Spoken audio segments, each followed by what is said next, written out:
Senator Johnson and note that I do not believe I badgered any witness.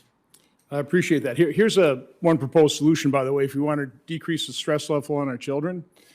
It'd be nice if climate change alarmists would stop scaring the you-know-what out of our children by telling them that the world is going to end in a dozen years, okay? It's not. But let's talk about some realities. Does anybody here expect either India or China to quit trying to bring their people out of poverty and stop using fossil fuels? And anybody here think that's going to happen? Does anybody dispute that by their own models, if we were to eliminate all CO2 in America, it would have a negligible impact on global temperatures? Anybody want to dispute that one? Can somebody explain to me, I look at just some basic facts. Again, I don't deny climate change, I'm just not an alarmist. I look at the Vostok ice core sample, and I see we're in the 5th cycle now. Very, very consistent, 22.7 degree temperature variations over the span of 440,000 years. The Greenland ice core sample, the number of them, about 6.7 degrees over the last 10 to 20,000 years since the last glaciation period. This is the one that always shocks audience. It shocked me because we're always concerned about sea level rise, right? The increase in the sea level in the Bay of San Francisco since that last glaciation period, 390 feet. So any of our witnesses think that there's anything mankind could do or could have done to hold back the tides? The answer is no, there's nothing we could have done. So again, like Bjorn Lombard talks about, is we have limited resources. Dr. Schramm talked about, we've been very effective at reducing some of these noxious pollutants that obviously impact health. Spend money on that. Spend money on cheaper energy, nuclear, right? I totally agree. But the environmental left generally has shut down nuclear plants. So if you're really concerned about CO2, and I'm not, I think it's a plant food, we'll adapt, but there's far better ways of spending money. Mr. Schellenberg, would you like to comment on that?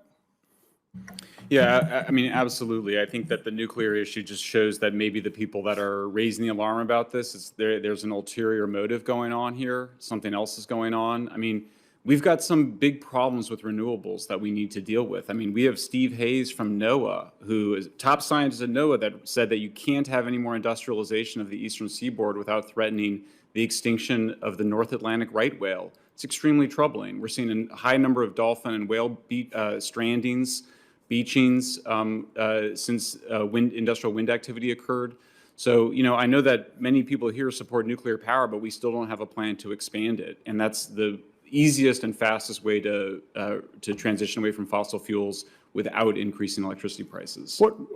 What big wind towers are ever repaired and put back in service? And what is the life of one of these wind towers? And how much copper goes into them? And what do we do with them? Again, we were just ignoring. There was a really good hearing. I saw a clip of it talking about these large trucks need 2 batteries, each weigh 8,000 pounds. Absolutely. I mean, we talk about the externalities of fossil fuels, but what about the externalities of renewables? It's not like you can put solar panels on the compost bin and hope that they'll, decompose. There is no end of use for solar panels. Europeans dump them on African nations.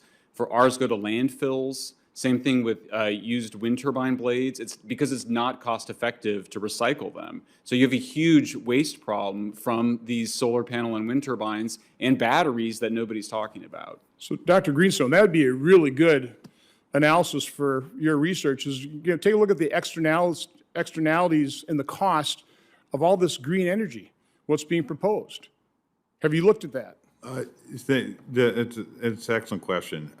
And I think one thing that I'm a little confused about the exchange with Mr. Schellenberger here is the planet doesn't care if we run solar, if we run wind, or nuclear for that matter. The planet only cares about CO2. So I think that's why many people interested in climate, certainly including myself, advocate for a market-based solution that penalizes the release of CO2 that is causing damages.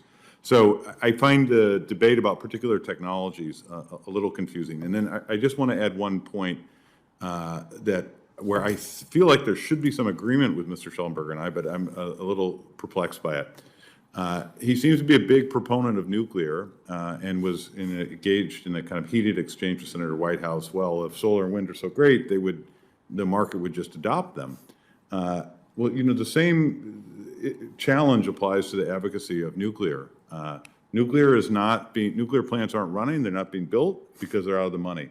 The reason they're out of the money is they cost more than fossil fuels, and so fossil fuels have this kind of free subsidy. So I just come back to, we should aim for a level playing field that does not treat any technology better than the other, and stay focused on what the planet cares about, and that's CO2. It's not a particular technology. Well, nuclear, we kind of regulated up the cost of that. Was Ms. Schellenberg, I think you should be able to respond to that. Yeah, I mean, look, the planet does care. If you use 300 to 800 times more land for producing energy from solar and wind than you do out of nuclear, the planet does care. The North Atlantic right whales do care about that. If you produce solar panels in China with coal, those are high carbon intensive solar panels. In contrast, if you made them in a place and you made them in France, which is mostly nuclear. So of course it matters.